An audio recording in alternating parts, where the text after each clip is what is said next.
이제 똘똘한 1주택도 세금을 피해갈 수가 없어요. 내가 실거주 하는 게 아니고 단순하게 이제 비거주를 하면서 투자를 하겠다 그러면은 앞으로 이제 안녕하세요. 회천대방 부동산입니다. 오늘은 이제 8월 3일날 있었던 세제 개편안에 대해서 좀 얘기를 해보려고 하는데요. 아무래도 이제 요거에 대해서 제대로 이제 공부하고 넘어가지 않으면 몇 억이 넘는 이제 손실을 볼 수도 있기 때문에 아무래도 좀 중요하다고 좀 생각을 해요. 근데 지금 세제 개편안이 나온 거지 정확한 세제 개편이 된 것은 아니기 때문에 여기서 약간의 변경점은 있을 수가 있겠지만 어쨌든 미리 알고 넘어가지 않으면 갑작스럽게 닥쳐온 규제에 이제 너무 큰 손실을 볼 수가 있어요. 그래서 지금 핵심적으로 뭘 개편했는지 좀 살펴볼 건데 일단은 이제 8월 3일날 6시에 발표를 했어요. 사실은 이제 좀 며칠 지났죠. 근데 저도 이제 공부를 할 시간이 좀 필요했어요. 그래서 지금 보시게 되면 목차는 지금 굉장히 긴데 이 중에서 저희가 구체적으로 살펴봐야 될 거는 이제 여기 1번 이제 부동산 세제 합리화 이제 17페이지부터 해가지고 23페이지까지 이제 있는 내용이 있는데 요거에 대해서 좀 살펴볼 거예요. 그래서 공정과세를 위한 이제 조세개혁 추진인데 부동산 세제 파트를 이제 가보시게 되면은 비거주 주택 및 일정 가액 이상의 주택 등에 대한 양도세, 종부세 합리화. 근데 말이 합리화지 사실은 이제 세금을 좀 더 걷겠다. 이런 얘기나 다름이 없다고 보고 있어요. 그리고 거주용 1주택은 지속 보호한다. 그래서 이제 거주자들한테는 좀 봐주겠지만 거주하지 않는 사람들은 이제 세금 철퇴를 맞을 준비해라 이런 얘기나 다름이 없다고 좀 생각하고 있습니다. 들어가 보시면은 여러분들 장특공 손본다는 얘기는 예전부터 많았어요. 그래서 이번에 장기보유 특별공제를 이제 손을 볼 건데 여러분들 아시다시피 장기보유 특별공제는 이제 80%까지 전에 이제 보유만 했어도 80%였죠. 근데 어느 순간부터 해가지고 거주가 40%고 보유가 40%가 돼가지고 합산 80%인데 이제 앞으로는 거주의 비중을 더 두겠다는 거예요. 그러니까 지금 28년도에 가게 되면 거주가 이제 60%고 29년도에 가게 되면 거주가 이제 80%예요. 그러니까 보유만 해가지고는 장기보유 특별공제를 앞으로 안 해주겠다. 뭐 이런 얘기인 거예요. 근데 예를 들어가지고 이런 뉴스를 접하지 못하고 내가 그냥 집을 가만히만 갖고 있으면은 어느 순간 장기보유 특별공제 다 날라가고 장기보유 특별공제 한 푼도 못 받게 된다는 그러는 얘기가 되게 되는 거고요. 그러니까 이제 앞으로 실거주 안 하면은 장기보유 특별공제 기대하기 어려우니까 실거주 안 할 거면 팔아라. 지금 빨리 팔아. 약간 이런 느낌인 거예요. 그러니까 어떤 느낌인지 아시겠죠? 요 다음으로 이제 넘어가서 보시게 되면은 과세 이제 종부세 얘기가 또 나와요. 근데 종부세 여러분들 아시겠지만은 뭐 1주택이면 12억까지 봐주지 이랬었는데 이제 바뀌었죠. 그러니까 어떻게 바뀌냐면은 지금 1주택자인데 같은 1주택자가 아니에요. 그러니까 거주하고 있는 1주택자는 이제 14억 원까지 봐줄게. 그리고 이제 비거주하는 사람들은 이제 9억 원까지 봐준다.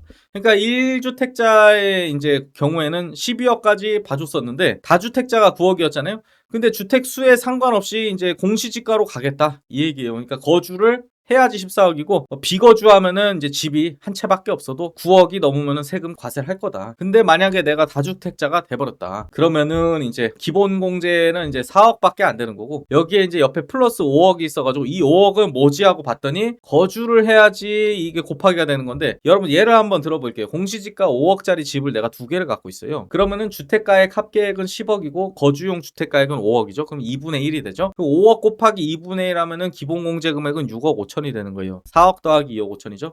그러니까 이런 식으로 계산이 된다는 건데 예를 들어가지고 제가 비거주용 주택을 두 개를 가지고 있어요. 그러면은 주택가액 합계액은 10억인데 위에 이제 거주용 주택가액이 빵원이죠.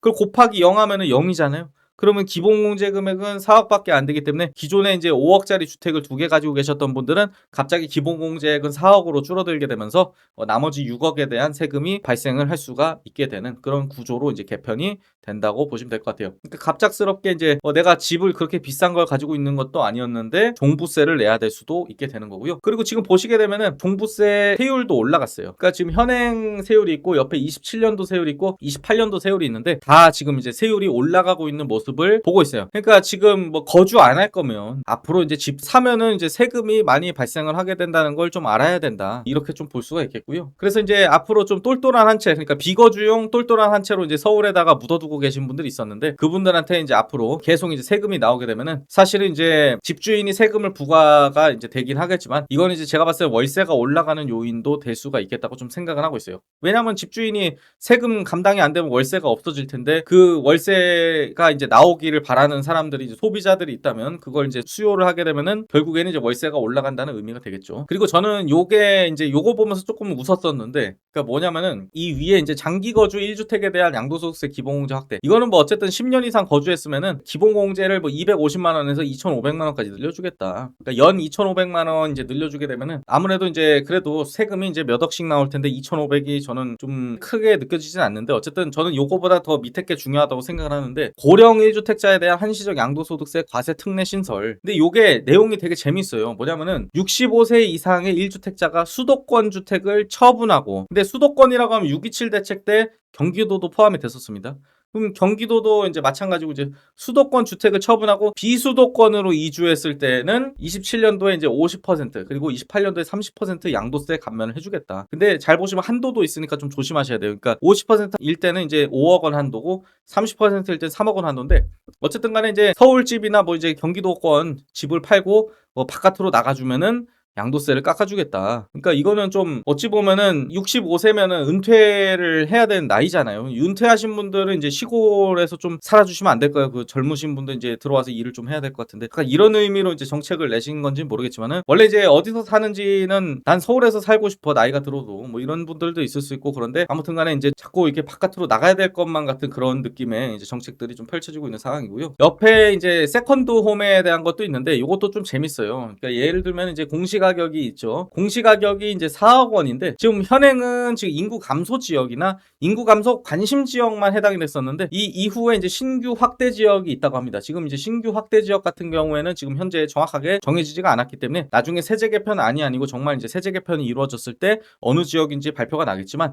이 공시지가 4억이면은 금액이 상당히 커요, 여러분. 그러니까 뭐냐면 이제 공시지가 4억이면은 사실 6억 원이 넘어가는 이제 주택이라는 건데 6억 원 넘어가는 주택을 세컨드 하우스로 하게 되면은 양도소득세나 이제 종부세에서 이제 과세 특례를 해주겠다. 만약에 여러분들 종부세도 안 내고 뭐 양도소득세도 안 내고 주택 취급을 안 해주겠다 그러면은 사실은 이런 세컨드 홈을 사가지고 전월세 세입자를 줄 수도 있는 방안이 좀 생길 수가 있나 이런 긍정적인 해석이 좀 가능한 법이라고 좀 생각을 했고요. 그 다음에 이제 빨리 집을 팔라고 얘기하는 게 이제 양도소득세 한시 이제 완화한다는 거. 그러니까 지금 배제는 안 하는 거죠. 그러니까 27년도에 현행은 지금 양도소득세 중과가 이제 조정 지역에 들어갔잖아요. 그게 이제 20% 30%였는데 5% 10%로 내려주고 28년도에는 뭐 10% 15% 해가지고 점점 이제 똑같이 29년도에는 다시 똑같이 이제 양도세 중과가 되는 거죠. 그래서 이제 요 시기가 오기 전에 이제 빨리 팔아야 된다. 이렇게 조금 다시 압박감을 좀 주는 정책이라고 좀 생각이 들고 있고요. 그래서 이것들은 이제 얘들이랑 이제 또 한 페이지가 더 있는데 너무 이제 짜잘한 애들이고 이제 예외 특례 조항 뭐 이런 것들이었기 때문에 제가 더 이상 가져오지는 않았는데 그러니까 뭐 간단하게만 말씀드려 보면은 일시적 1가구 2주택이 지금 이제 조정 지역 대상 내에서는 이제 3년이었는데 2년으로 이제 단축이 된다. 이거는 상당히 이제 중요한 내용일 수가 있고요. 그다음에 이제 임대 아파트 같은 거 매입했을 때 양도세 중과 배제했던 거 이제 단계적으로 폐지를 하고 그리고 상생 임대 주택 그러니까 착한 임대인 상생 임대인 뭐 이런 거 해가지고 그때 비과세나 이제 장특공제 같은 거 좀 봐주는 게 있었잖아요. 근데 이런 것들도 지금 이제 서서히 없애겠다는 발표를 해버린 거고요. 그 다음에 임대주택 미분양주택 같은 거에 양도소득세 과세 특례가 있었는데 이거 이제 기한을 좀 설정을 하겠다. 그러니까 약간 이제 기간 축소를 좀 하고 뭐 이런 이제